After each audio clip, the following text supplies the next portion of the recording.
안녕하세요. 이번 영상에서는 다날에 대해서 알아보러 갑니다. 코스닥에 등록되어 있고요. 064260입니다. 다날이 최근에 엄청난 상승과 하락을 거듭하고 있었는데요. 다날이 상승에는 코인 이슈와 함께 쿠팡 이슈가 있었는데 이 같은 이슈에 대해서 좀 이따 자세히 보도록 하고 먼저 숫자부터 보고 가도록 하죠. 숫자를 보게 되면 매출이 성장하고 있기는 합니다. 1700억대의 매출이 1900억대를 돌파했는데 2년 사이에 200억이니까 2년에 10% 수준이라고 할 수 있겠습니다. 하지만 이익은 이것과는 조금 다르게 움직였는데요.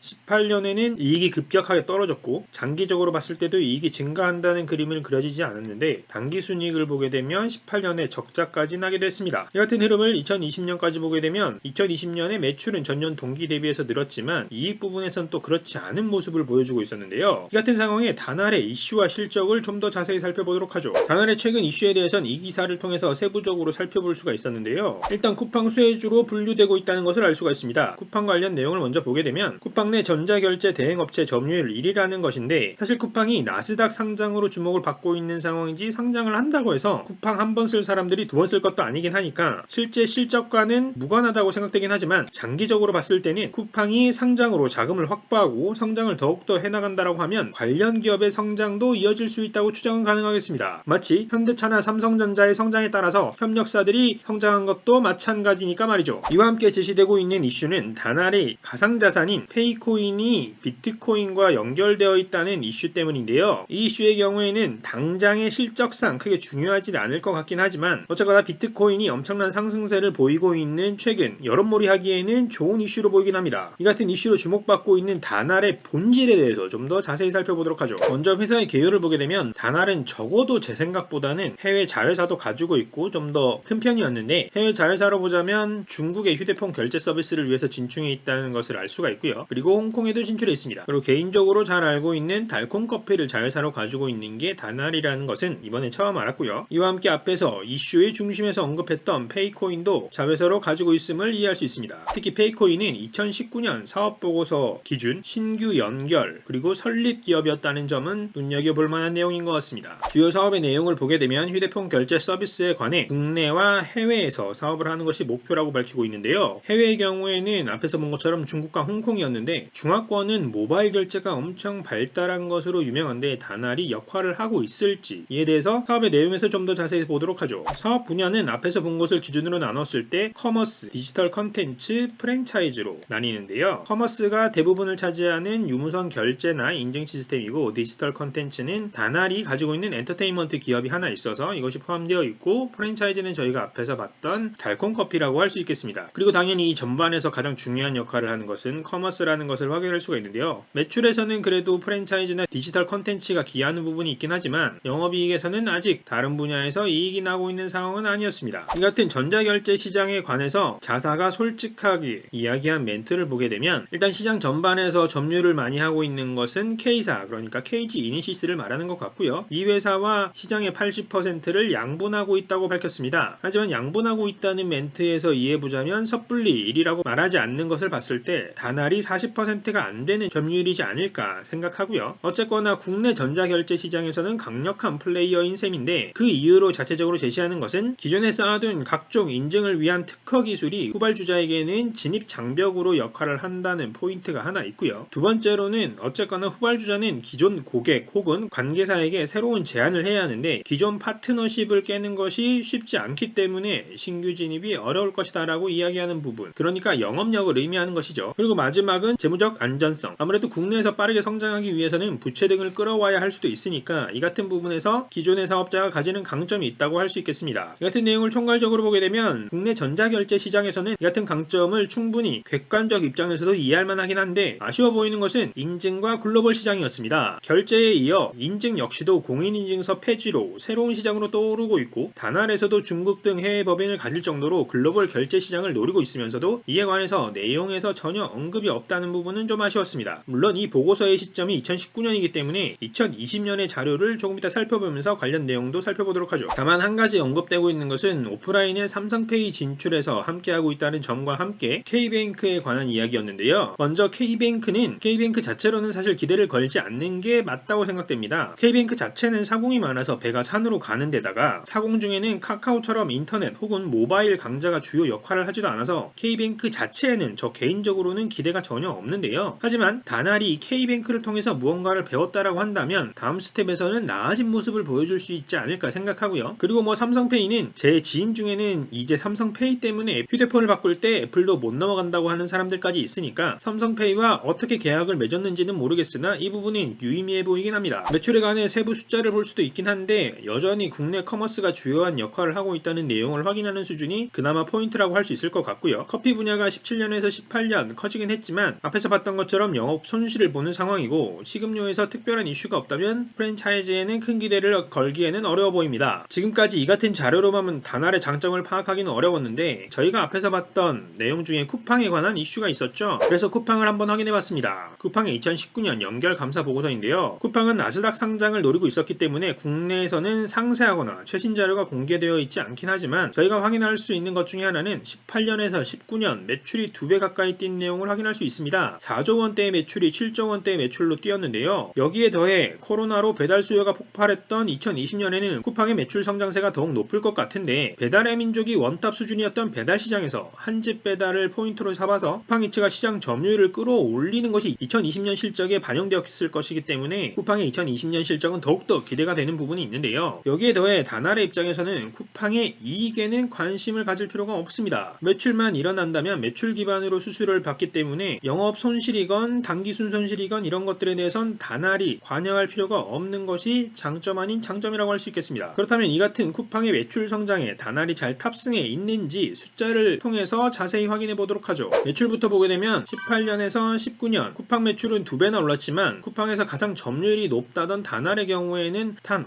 5% 매출 상승에 그쳤습니다. 늘어난 금액도 100억 수준인데 쿠팡이 4조 매출에서 7조 매출로 늘어났는데 다날의 경우에는 과거에 비해서 매출 상승세가 그렇게 높진 않아서 쿠팡의 매출 상승이 크게 영향을 주고 있다고 판단할 근거는 확인하기 어려웠습니다. 이어서 영업 비용을 보게 되면 다날은 제조업이 아니기 때문에 영업 비용에 판관비의 개념까지 모두 포함되어 있는데 대손상각비를 제외한 영업 비용의 매출 대비 비율을 보게 되면 80% 초중반임을 알 수가 있는데 17년 대비 증가했다는 점을 특징으로 꼽을 수 있긴 하겠는데요. 세부적으로 변동된 계정을 보게 되면 제품 원가라고 할 수 있는 상품에 관련된 비용은 오히려 해마다 줄어들었는데요. 영업비용 전체 증가에 가장 크게 영향을 준 것은 지급수수료입니다. 아무래도 매출 구조에 지급수수료가 연동되어 있는 것 같은데 이와 함께 급여의 변동도 크게 영향을 주었다고 볼 수가 있겠습니다. 실제 인원 변동을 보게 되면 17년에는 160명의 인원이 2019년에는 200명으로 늘었습니다. 40명이 늘었으니까 숫자로만 따지면 40명이 크지 않게 보일지 모르겠지만 160명을 기준으로 봤을 때 30% 그러니까 적어도 매출의 성장세보다 직원 채용의 속도가 더 빨랐다고 할 수 있겠습니다. 이 같은 결과로 영업이익률의 경우에는 19년도에 5.7%로 작년 대비 늘긴 했지만 17년 대비 줄기도 했었고 IT 기업으로 봤을 때는 매력적인 수준의 영업이익률이라고 보기에는 조금 아쉬운 부분이 있었습니다. 영업 외 활동에서 눈에 띄었던 것은 지분법 손익, 관계기업 투자 손익 등 투자 활동이 활발하기에 보이는 숫자들이었는데요. 특히 2019년만 보게 되면 관계기업을 처분하면서 100억 이상의 처분이익을 기록했습니다. 숫자의 수준으로 보자면 영업이익에 버금가는 수준인데요. 항상 모든 투자에서 이익을 보고 있던 것은 아니긴 했지만 전체적으로 봤을 때는 수익이 나는 투자를 하고 있다고 볼 수 있겠습니다. 아무래도 결제업이 돈의 흐름을 읽을 수 있다 보니까 그에 따라서 괜찮은 성장세에 해당하는 산업의 초기의 기업들에게 투자하고 수익내는 형태로 진행하는 것이 아닐까 하는 생각이 들었습니다. 사회적 관점, 공익적 관점에서는 다른 의견이 있을 수도 있고 저 역시 관점을 바꾼다면 다른 이야기를 할 수도 있겠지만 이 영상의 관점, 다날에 관한 이 영상의 관점을 봤을 때는 다날이 투자를 잘 하고 있고 잘할 수 있는 일종의 자산을 갖추고 있다고 이해할 수 있겠습니다. 그 외 일반적인 영업 외 활동을 보게 되면 이자 비용이 꾸준하게 높았기 때문에 금융활동에서는 적자를 기록하고 있다는 점과 함께 기타 활동의 금액이 크다는 것이 눈에 띄었는데요. 이 역시도 세부적으로 보게 되면 금융자산에 관한 처분 이익 등이 크게 기록되기도 하고 손실이 크게 기록되기도 하면서 숫자 변화에 크게 영향을 주고 있음을 확인할 수 있었는데요. 다날은 영업만큼이나 영업 외 활동도 열심히 하고 있구나라는 생각을 지울 수가 없긴 했습니다. 그렇기 때문에 2018년에는 기타 비용이 엄청나서 영업이익을 훌쩍 넘겨버리는 비용이 발생했기 때문에 단기 순손실을 기록하게 되었었고요. 19년에는 이익을 기록했는데요. 20년 코로나 상황에서 금융시장이 요동치고 있었음에도 불구하고 실적이 어땠을지 궁금해지는 부분은 있긴 합니다. 그 전에 2019년의 재무 상태도 확인해보고 가도록 하죠. 먼저 자산을 보게 되면 자산은 최근 조금 늘긴 했는데요. 늘어난 세부 내역을 보게 되면 유동에서는 현금성 자산이나 금융자산 등의 변동이 많았고 비유동에서도 금융자산 금융자산, 관계기업 투자자산 등의 변동이 많았습니다. 역시나 자산에서도 변동의 주 요인은 영업외 활동에 관련된 내용이 아닌가 싶기도 했고요. 다만 늘어난 계정 중에서 2019년부터 회계 기준이 바뀌어서 사용권 자산이 인식되기 시작하면서 이에 대한 가치가 증가한 것도 영향을 끼치긴 했습니다. 부채 역시 소폭 증가했는데 사실 앞자리만 바뀐 수준이지 크게 늘진 않았는데요. 그중에 유동부채는 오히려 꾸준히 감소했고 비유동부채가 늘어난 것을 확인할 수 있는데 장기 차입금이 꾸준하게 늘어나고 있다는 점을 눈여겨볼 만했습니다. 이로써 부채 비율은 200%가 되지 않는 수준에서 관리가 되고 있긴 했는데 이 같은 상황이 2020년에는 어떻게 흘러가고 있는지 살펴보도록 하죠. 무엇보다 먼저 사업의 내용에서 인증 혹은 글로벌 결제에 관한 언급이 있나 하고 살펴봤지만 여전히 보고서 내용에서 언급이 없다는 점이 눈에 띄었고요. 전년 말과 동일한 내용이었는데 이 같은 것이 아니라 오히려 눈에 띈 점은 다른 곳에 있었습니다. 새로운 사업의 확장이 있었는데요. 실내 건축의 프랜차이즈와 렌탈 서비스에 진출했습니다. 역시 돈이 흘러가는 흐름을 이해하고 있어서 이 같은 투자를 진행했던 것으로 보이긴 하는데 다른 한편으로는 결제 인증 시장에 대한 투자보다 다른 산업으로의 확장을 하는 것 같아서 적어도 제 개인적인 관점으로는 아쉬웠습니다. 이어서 재무 상태를 보게 되면 자산은 꽤나 늘었는데요. 5천억 초반에서 3분기 만에 6천억, 이익잉여금만 좀 추가돼도 연말 기준으로 보게 되면 6천억을 충분히 넘어설 것 같은데 저희가 앞서 몇 년간의 흐름을 사업보고서에서 봤을 때 크지 않았기 때문에 2020년의 증가가 더욱더 크다고 할 수 있겠는데요. 유동에서는 역시나 현금성 자산과 금융자산이 조금 늘었고요. 비유동에서는 무형자산과 함께 장기 수출 채권이 늘었습니다. 무형자산의 증가에 대해서 살펴보게 되면 앞에서 봤던 신규 사업을 확장하는 과정에서 영업권 등이 확보되어서 이같이 무형자산이 늘어난 것으로 인식하고 있다는 것을 확인할 수 있었고요. 이어 부채의 경우도 자산 증가의 절반 수준 금액만큼 늘었는데 단기 차입금의 증가와 함께 장기 차입금이 늘어난 것이 전체 부채 증가의 가장 중요한 부분으로 확인됐습니다. 이같이 부채가 늘긴 했지만 자본의 경우에도 자본금과 주식 발행 초과금은 물론 이익잉여금도 늘었기 때문에 부채 비율은 좀 더 안정적인 수준이 되었는데요. 이어서 손익도 살펴보도록 하죠. 먼저 매출을 보게 되면 매출은 전년 동기 대비 모두 좋았습니다. 모두 20%대의 성장을 했는데요. 하지만 영업 비용의 비율은 높아졌습니다. 83%대에서 86, 88%대로 올라섰습니다. 이에 관해 세부 내역을 보게 되면 원가라고 할 수 있는 상품 관련 비용은 오히려 줄었는데 급여와 함께 지급 수수료가 들었습니다. 과거 연간 단위에서도 그랬지만 매출이 오르면 지급 수수료가 오를 수밖에 없는 사업 구조로 해석되는 부분이 있었는데요. 그 외 증가한 계정으로는 광고 선전비나 복리 후생비도 늘어나는 것을 확인할 수 있었습니다. 덕분에 영업이익률도 8%대에서 7%대로 떨어지긴 했는데 다만 매출이 20%씩 늘었다 보니까 영업이익의 숫자 자체는 늘어나는 것을 확인할 수 있습니다. 영업 외활동을 보게 되면 투자 관련해서는 손실이 조금 기록되었고요. 금융활동에서는 여전히 이자 비용 때문에 금융활동 적자였지만 뒷담 활동에서는 역시 금융자산의 처분이나 평가이익 등으로 인해 흑자가 컸습니다. 이로 인해 각종 비용은 늘었지만 영업외 활동의 경우에는 분기순이익 80억을 기록할 수 있었는데요. 자, 지금까지의 이 같은 단화를 보게 되면 쿠팡 관련 이슈나 코인 관련 이슈가 있긴 했지만 기본적인 영업활동에서는 이 같은 이슈들의 긍정적 영향이나 방향성을 확인하기 어려웠습니다. 다만 결제 사업을 하다 보니 국내의 자금 흐름에 대해서 좀 더 발빠르게 정보를 확인할 수 있었고 이를 바탕으로 투자 활동에서 이익을 많이 보고 있는 것으로 추정되었는데요. 직원의 입장에서의 매력은 잘 모르겠지만 투자자 입장에서는 어쨌거나 수익이 나는 거니까 라고 생각할 수도 있을 것 같긴 했는데 이 같은 상황의 주가 흐름을 살펴보면서 마무리해보도록 하죠. 지난 2월 17일 관련 이슈로 주목을 받으면서 엄청난 상승을 했습니다. 과거 어떤 흐름보다 높은 상승세였다고 할 수가 있겠는데요. 단알의 흐름을 향후까지 살펴보게 되면 주식시장 흐름을 좀 더 예측하기 편하지 않을까 싶은데 작년에 바이오 전체가 주목받고 주식시장 전반이 주목받던 4월, 5월의 경우에는 이 같은 흐름을 갔던 종목들이 빠진 다음에 다시 폭등하는 구간이 나와주기도 했었습니다. 물론 당시에는 코로나라는 이슈가 있기도 했었고 한국 바이오에 대한 실적의 기대감이 실제로 보이는 부분도 있어서 이같이 빠진 이후에도 폭등하는 흐름이 나오기도 했었는데 단알을 중심으로 봤을 때 코인이라는 이슈가 작년 바이오와 유사한 역할을 동일한 규모, 동일한 기간은 아니더라도 어느 정도 해낼 수 있을지에 대해서는 단알의 향후 흐름을 살펴보면 이해할 수 있을 것 같습니다. 여기에 더해 흐름에서 살펴봐야 할 것 중 하나는 기관이나 외국인이 한동안 엄청나게 들어왔다가 한 번에 많이 빠졌다라는 것을 저희가 유념해 둬야 할 부분이 있을 것 같고요. 이 같은 것들을 종합적으로 판단해야 되지 않을까 싶습니다. 자, 이번 영상에서는 단알에 대해 알아봤습니다. 단기간 급상승한 데다 기업 가치로는 아직 그렇게 급격한 상승을 보여줄 만큼의 실적이 기대되진 않아서 길게 보긴 힘들어 보이긴 하지만 코인 이슈에 따른 단기간 부각되는 시점은 과거에 비교해봤을 때 있을 수도 있긴 하니까 주의 깊게 살펴본다면 수익나는 투자 가능하지 않을까 싶고요. 그럼 저는 다음에 새로운 정보와 종목으로 찾아뵙도록 하겠습니다. 감사합니다.